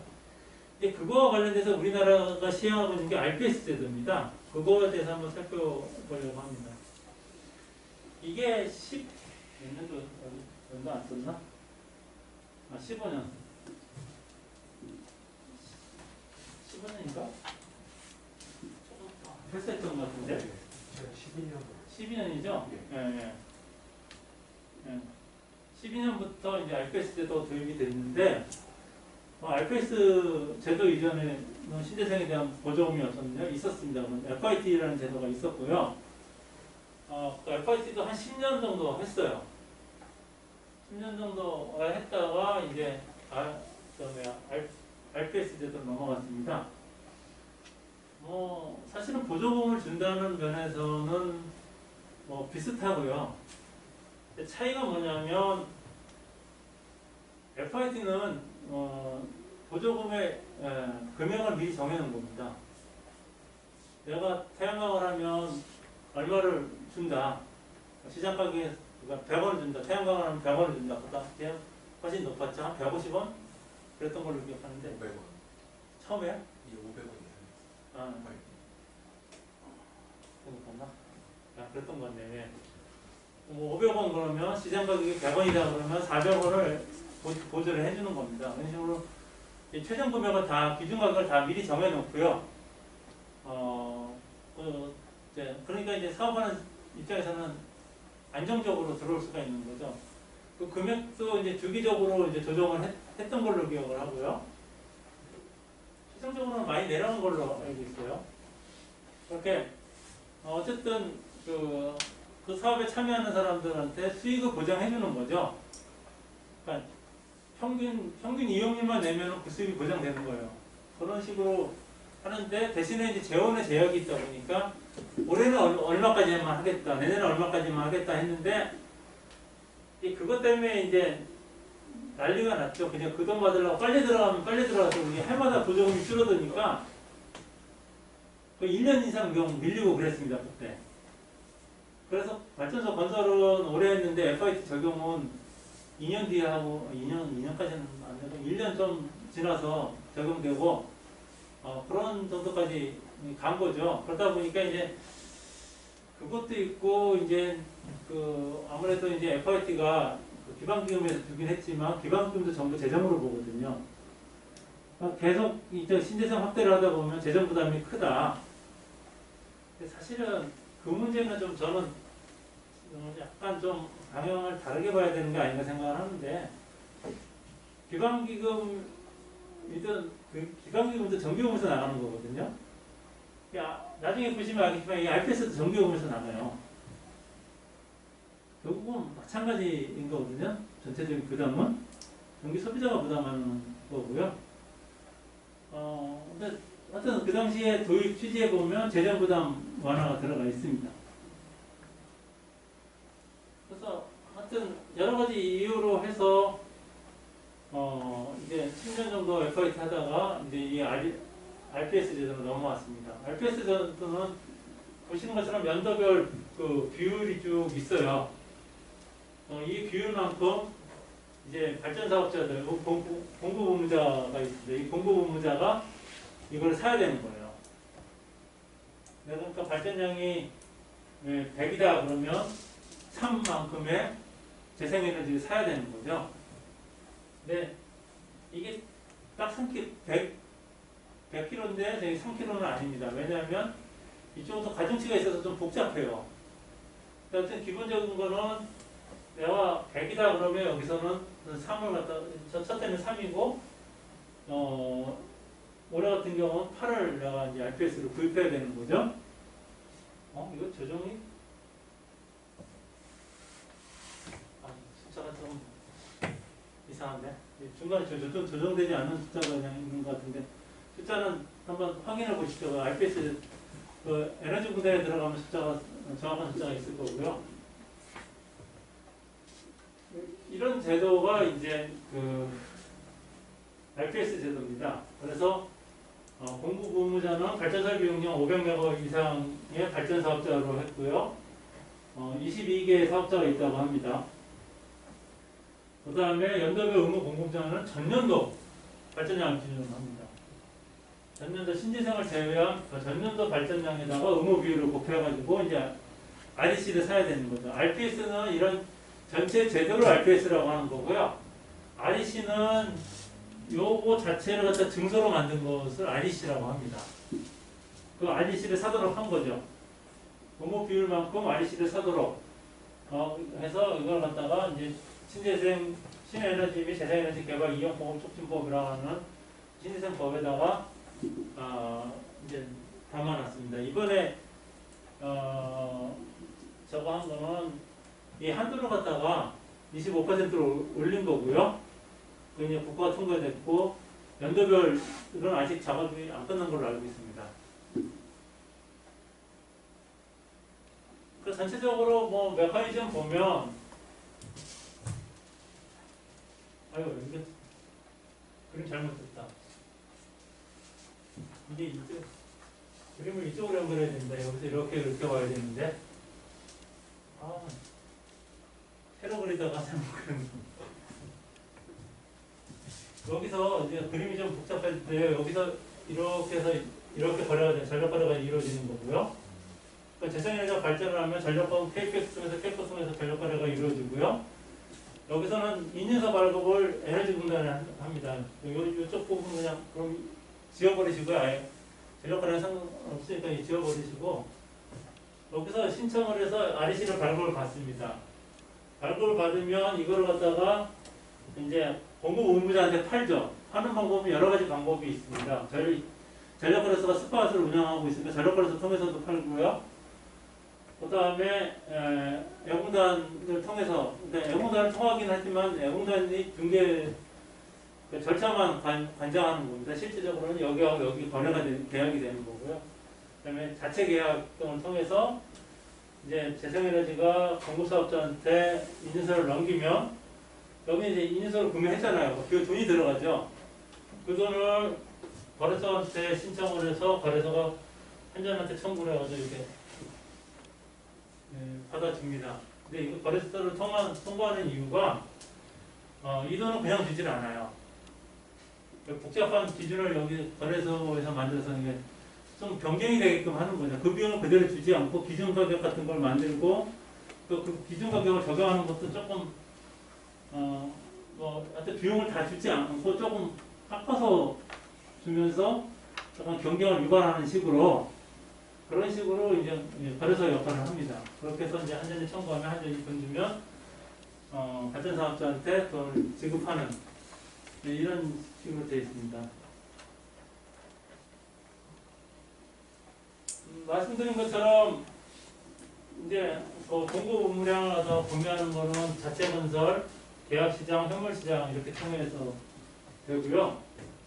계약시장은 자체 계약도 있고 선정시장을 해서 요 선정시장이 이 한국형 FIT 이거는 이제 애공단에서 주관을 하는 건데 실제적으로는 주관만 하는 거지 계약 자체는 그냥 당사자만 계약이 됩니다. 그 다음에 현물시장은 전력거래소가 운영을 하고 있고요.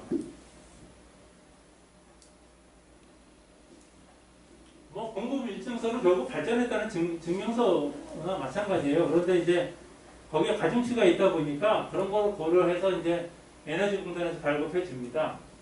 기본적으로 메가와트당 1RDC가 되는 거고요.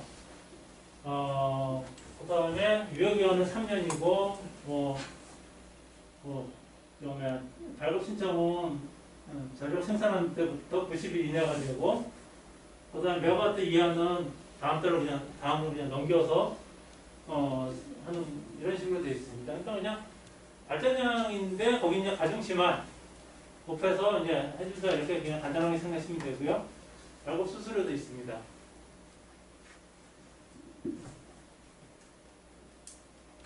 약간의 유연성 메커니즘이 있어가지고 발로잉이나 뱅킹이 가능하도록 해서 약간의 이게 없으면 연도 말이나 이런 데에 너무 시장 왜곡이 발생하기 때문에 그런 걸 좀 줄여주기 위해서 이제 그 ETS 제도에서나 뭐 이런 데서 다 사용하고 있는 거고요. 이런 제도가 있다는 것만 아시면 되지, 상세한 내용까지는 저희 전력 쪽하고 큰 관련은 없습니다. 그 다음에 이제 고정가격 입찰 제도라고 해서 경쟁 입찰을 통해서 이제 그 판매 사업자를, 그러니까 서로 매칭을 시켜주는 거죠. 이제 너무 발전회사한테 맡겨놓으면 발전회사들이 자기 사업이나 수익 계획이나 이런 거 많이 할지도 모르고 경쟁 요소가 좀 줄어든다고 해서 애용단 주관으로 해서 이제 2회 경쟁 입찰을 통해 가지고 이게 처음에는 이게 S&P 플러스 RDC가 아니었고 RDC만 비딩을 했는데 이 가격 변동이 너무 심하다 보니까 지금은 이제 S&P 플러스 RDC 그래서 고정 가격대로 이제 바뀌었고요. 이런 식으로 해서 계약을 하도록 하는 제도가 있습니다. 거기다가 또 고정가격 매입제라고 해가지고 소규모 태양광 사업자들은 여기에 참여하기가 어려우니까 소규모 태양광에 대해서는 이제 거기서 나온 가격을 갖다가 이제 균형하는 거죠. 근데 그냥 중요한 게 아니라 두 번 한다고 그랬잖아요. 반기별 2번 중에서 높은 값으로 그냥 계약을 하도록. 그러니까 경쟁에서 나온 가격을 그냥 프라이스 테이커로 하는데 2번 중에 높은 가격을 준다. 그렇게만 보시면 됩니다. 그런 식으로 해서 소규모 태양광에 대해서 고정 가격제로 이제 계약을 맺도록 이렇게 하고 있습니다. 비용 정산은 아까 말씀드린 것처럼 이제 전력거래소가 해주고 있어요. 이게 그 기준에 대해서는 해마다 바뀌어가지고 내가 기준을 설명하려다가 이게 무슨 의미가 있지 그러고 기준을 빼버렸습니다. 아까 말씀대로 나름대로 기준을 세워서 기준가격도 만들고 또 약간의 비싼 가격으로 구입한 사업자들한테 손해가 가도록 그렇게 설계를 했고요. 이게 이제 기한이 전년도 의무이행 실적으로 공개를 제출한 게 2월입니다. 그러면 거래소에 요청하는 게 4월이고요. 그러면 전력거래소가 이제 6월에, 그러니까 작년 거를 올 6월 달에 주는 겁니다. 근데 이것도 제때 맞추기가 쉽지 않아요. 내가 알기로는 꼭 한두 달씩 이게 길게 되면 기준 가격 때문에 싸우다가 한 6, 7개월씩 또 뒤로 미룰 수도 있습니다. 그러니까 이게 전문제 갖고 서로 디베이트가 많은 거죠. 근데 이미 다 벌어지는 가지고 디베이트 하다 보니까 조금 잘 설정이 잘 안 되고요. 그래서 이렇게 해서 이제 비용을 정산을 해줍니다. 네, 이거 관련돼서 생각해 볼 게 있는데, 많은 사람들이 이제 공공부문제를 갖다가 발전사업자라는 것에 대해서 문제 제기하는 사람들이 많아요. 대부분의 해외에서는 이제 판매 사업자들한테 하는데 우리는 판매 사업자가 하나밖에 없으니까 판매 사업자한테 공급 의무를 주게 되면 경쟁이 없게 되는 거죠. 그러니까 결국 정부가 구입하는 거랑 다른 게 하나도 없어집니다. 그래서 이제 발전 사업자한테 했는데 이거 가지고 시비를 가는 사람이 아직도 있어요. 근데 사실은 크게 제가 생각할 때는 큰 의미는 없는 것 같아요. 발전 사업자가 하든 판매 사업자가 하든 오히려 이제 시장 쪽에서 어떤 경쟁 구조가 안 만들어지는 것이 문제지. 내가 누차 말씀드렸지만 해외에서의 그 판매 사업자들은 그냥 단순한 판매 사업자가 아닙니다. 언제는 어떻게 보면 발전까지 갖고 있는 어떤 수직통합 사업자로 볼 수가 있고요. 그런 상태이기 때문에 이걸 갖다가 뭐 판매 사업자나 발전 사업자나 제가 생각할 때는 큰 문제는 되는 것 같지 않습니다. 근데 제가 생각할 때 문제는 이제 우리가 이제 CBP다 보니까 비용 발생이 바로바로 이루어지질 않고요. 공정한 시차가 발생합니다. 이제 그 시차 중에 두 가지인데 하나는 전년도 발전 실적을 기준으로 했잖아요. 근데 이게 새로운 발전기가 들어가면 전년도하고 올해하고 그 발전량 차이가 특히 LNG 같은 경우는 상당히 심한 편입니다. 석탄 경우는 꾸준히 발전하니까 상관이 없는데 LNG 같은 경우는 발전량의 변화가 심해요. 그러니까 전년도 발전량이 올해 발전량에 비해서 굉장히 많을 수도 있고 굉장히 적을 수도 있습니다. 근데 그걸 기준으로 하다 보니까 약간 문제의 소지가 있는데 그나마 이건 ETS에 비해서는 문제가 좀 덜합니다. 어쨌든 이거는 ETS는 다음 시간에 계속 얘기를 하겠지만 ETS는 지금 현재 발전 비용으로 간주하기로 했잖아요. 발전 비용으로 했을 때에 이 전원별로 그 비율이 차이가 굉장히 많습니다. 그러니까 석탄과 LNG의 그 차이도 있고요. LNG 간에서 또 석탄 안에서도 그 차이가 굉장히 큰 편이거든요. 근데 상대적으로 RPS는 그냥 킬로와트당 딱 일정해요. 그래서 그 영향은 좀 적은 편이긴 하지만 그래도 이게 사실은 발전 비용이라고 치면 그래서 특히나 RPS 같은 경우에는 발전 비용이나 넣는 것보다는 실제로 이런 식으로 별도 정산하는 게 저는 더 좀 긍정적으로 생각을 하고 있습니다. 이게 잘못하면 발전 비용에 넣으면 왜곡을 가져올 수가 있어요. 특히 이제 ETS 쪽 봤을 때 발전 비용으로 집어넣게 되면 작년도 발전량이 많아가지고 그걸 갖다가 이제 뭐 점검하는 거에 따라 쓰지만 킬로와트당으로 계산을 하게 되면 좀 낮긴 한데 내가 업무량이 많아지죠. 근데 발전량이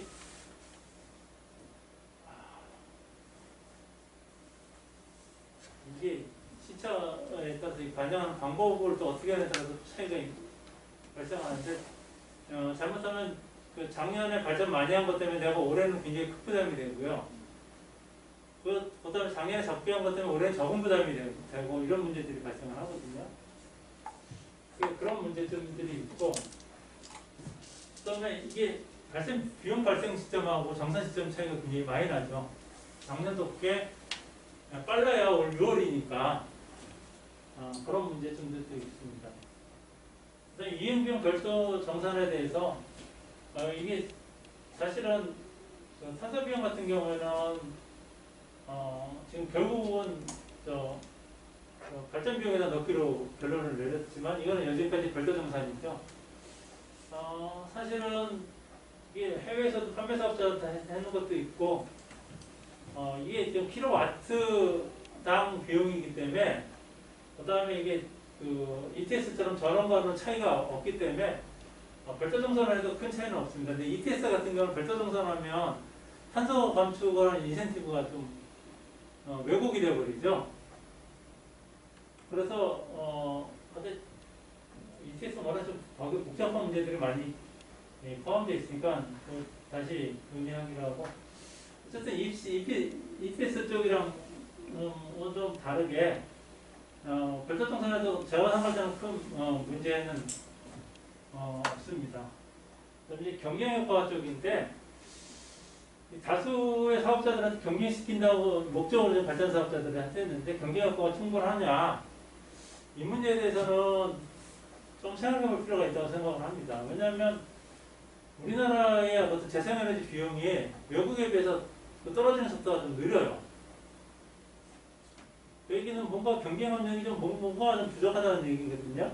그게 이제 EPS 제도의 문제가 아닐 수도 있습니다. 근데 EPS 제도를 도입한 목적 자체가 경쟁을 위해서 그거를 통해서 이제 신재생 쪽의 경쟁력을 좀 높여보기 위해서 ETS가 도입됐는데 그렇다고 그러면 적어도 경쟁 효과가 충분하게 나타나고 있는 건지 아니면 보완할 필요는 없는지 오히려 좀 인위적인 제 생각에는 인위적인 그 가중치 조절 때문에 사업자들이 거기에만 매달리는 거 아닌지 그런 생각도 좀 들고요. 약간 그런 쪽하고도 좀 관계가 있고 해외에서의 어떤 그 다양한 RPS 제도는 그대로 하더라도 여러 가지 뭐 입지 계획이라든가 아니면은 어떤 전문 기관에서 원스톱 서비스를 하면서 어떤 그 프로젝트에 대해서 입찰을 통한다든가 우리도 물론 애관공을 통해서 입찰을 하고 있지만 그게 또 대규모 프로젝트 입찰하고 좀 틀리거든요. 그래가지고 다양한 것들에 대해서 한번 경쟁 RPS 제도로 그냥 유지하든 아니면 뭐 RPS 제도를 좀 보완을 하든 경쟁 효과를 높이기 위한 방법도 같이 고민이 필요하지 않나 그렇게 생각을 하고 사실 RPS 관련제는 아닌데 이제 이 승전방 계약하고 또 이제 정합성 문제가 신재생 문제하고 좀 생각을 해봐야 됩니다. 이게 전에도 한번 말씀드린 적이 있는 것 같은데 아까 첫번 문제가 제주도에서 끝나지 않고 앞으로 육지에서도 발생을 할 텐데 발생되는 원인이 이제 기존의 컨벤셔널 발전기에서도 나타나 있지만 결국 성능선을 제때 짓기 힘들어서 그렇습니다. 그럼 앞으로 재생에너지를 많이 확대 보급한다고 그러면서 송전망을 어떻게 할 거냐 발전소는 짓겠다고 하고 송전망은 안 되고 해서 계속 그럼 재생에너지 못 들어오게 할 거냐 못 들어오게 하면 보급 정책에 차질을 빚을 수밖에 없을 거고요. 그렇다고 또 그냥 일단 짓게끔 하고 송전망도 없는데 짓게끔 하고 보상으로 나오게 되면 국민 부담이 굉장히 늘어나게 되고요. 또 그렇다고 설비가 제대로 들어오지도 않는데 들어올지 안 들어올지 면서 송전망만 쫙 가는 거는 잘못하면 송전 투자에 있어서 또 비효를 가져올 수도 있고요. 재생에너지 정책, 결국 우리가 지금 재생에너지 확대 정책을 지금 RPS를 통해서 하고 있는데 송전망 문제하고 어떻게 조화를 이룰 거냐. 사실은 입지계획도 그런 좀 관계가 있고요. 그래서 이런 것들이랑 좀 어떻게 조화를 이뤄서 효율적으로 지금 정부가 목표로 하고 있는 재생에너지 확대 목표를 달성할 수 있을까?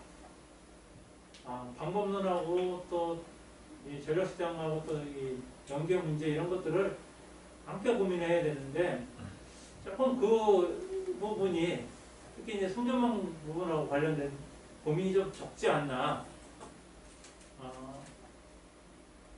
사실 그 부분에 대해서 좀 논의를 좀 더 해야 되지 않나 생각이 좀 들거든요. 물론 전혀 없는 건 아닙니다. 근데 결국은 과감한 기준 제시하고 그거에 대한 책임 문제거든요. 완전히 송전 투자를 제대로 못하는 거는 결국은 지어놓고 거기에 재생에너지 사업자가 안 들어오면 또 책임을 물을 거거든요. 그럼 완전히 어느 정도의 기준을 가지고 확신성을 가지고 성전선을 확충을 할 수 있도록 길을 좀 터줘야 될 것 같고요. 또 그렇게 하기 위해서는 뭔가가 또 입지 계획이라든가 보완 수단이 좀 있어야 될 겁니다. 그래서 RPS 제도 있다고 그냥 거기 하나의 제도에 전적으로 의지하는 것보다는 그거와 여러 가지 제도를 좀 같이 조화롭게 고민해야 되지 않나 하는 게 이제 제 생각인데, 이제 그런 쪽에서 좀 앞으로 고민할 게 많죠. 근데 이런 사실은 기술적인 문제에 대한 고민이 좀 적은 편이라 그런 부분에 대해서 한번, 어차피 지금 이 대학원 과정이라는 게 정답이 있는 것 같아 연구한다기보다는 그런 거에 대한 이론적인 고찰이라든가 우리 쪽의 어떤 실질적인 거에 대해서 한번 고민을 해보셨으면 좋을 것 같습니다. 네, 오늘 수업 이걸 마치겠습니다.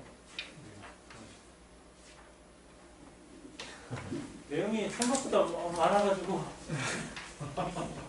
원래는 강의 시간이 얼마 안 남은 것 같아가지고 탄소까지 한꺼번에 다 하려고 자료를 만들었다가 도저히 많아서 안 돼가지고 시제생만 필요한 건데도 생각보다 좀 많더라고요. 근데 어떻게 보면 계속 했던 내용 같기도 하고요. 근데 이 부분이 결국은 앞으로 우리 시장에 좀 고민거리지 않나. 이번 시간하고 다음 시간 논의하는 내용이 지금 현재 시장에는 당연히 잘 반영이 안 돼 있고요. 한번 같이 좀 고민해 주시고 논문 같은데 잘 반영해 주시기 바랍니다. 네, 수고하셨습니다. 고맙습니다. 고맙습니다.